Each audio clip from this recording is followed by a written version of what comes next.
Latest updates ఎప్పటికప్పుడు పొందడానికి big TV WhatsApp channel follow అవ్వండి. లింక్ డిస్క్రిప్షన్ లో ఉంది. అట్టహాసంగా ప్రారంభమైన సినిమాలు షూటింగ్ జరుపుకొని గ్రాండ్ గా రిలీజ్ అవుతుంటే మరికొన్ని సినిమాలు మాత్రం అర్ధాంతరంగా ఆగిపోతూ ఉంటాయి. కారణాలు ఏవైనా ఇలా సడన్ గా ఆగిపోవడం అటు మేకర్స్ కి ఇటు అభిమానులకి పెద్ద డిసప్పాయింట్మెంట్ అనే చెప్పాలి. ఆ కోవలోనే గ్రాండ్ గా ఓపెనింగ్ జరుపుకొని ఇక షూటింగే తర్వాయి అనుకున్న ఈ క్రేజీ ప్రాజెక్ట్ ఇలాగే ఆగిపోవడంతో మరో హీరోతో సినిమా ప్లాన్ చేస్తున్నాడట ఈ మోస్ట్ అవైటెడ్ డైరెక్టర్.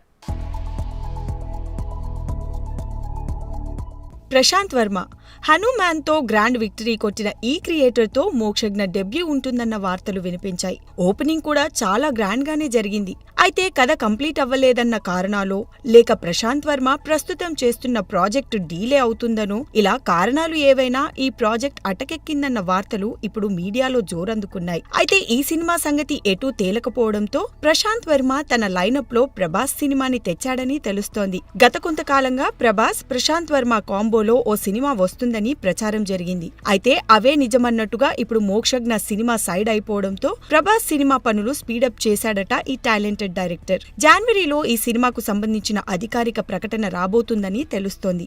ఇక ఈ చిత్రానికి కాంతారా ఫేమ్ రిషబ్ శెట్టి కథ అందిస్తున్నాడని ప్రచారం జరుగుతోంది. మరోవైపు ఇది ప్రశాంత్ వర్మ కథే అని ఇన్సైడ్ వర్గాలు చెబుతున్నాయి. ఇక ప్రశాంత్ వర్మ సినిమాటిక్ యూనివర్స్ లోనే ఈ సినిమా కూడా వస్తుందని సమాచారం. ఇలా నెట్టింట పలు గాసిప్పులు గుప్పుమంటుండగా వీటిలో ఏది నిజమన్నది మేకర్స్ బయటకు వచ్చి చెబితే కానీ తెలీదు. ఇక ఇప్పటికే హోంబ్లే సంస్థతో ప్రభాస్ 3 సినిమాలకు సంతకాలు చేశాడని, ఆ సిరీస్ లోనే ప్రశాంత్ వర్మ సినిమా ఒకటని తెలుస్తోంది. ప్రస్తుతం రాజాసాబ్, ఫౌజీ షూటింగ్ లో బిజీగా ఉన్న ప్రభాస్ వాటి తర్వాత ప్రశాంత్ వర్మ సినిమాలో పాల్గొంటాడని, అన్ని అనుకూలిస్తే ఈ సినిమా 2025 చివర్లో ప్రారంభం కావచ్చని వినిపిస్తోంది. చూడాలి మరి. కొడుకు లాంచింగ్ ని ప్రెస్టీజియస్ గా తీసుకున్న బాలయ్య ఈసారి ఎవరిని డైరెక్టర్ సీట్ లో కూర్చోబెడతాడో.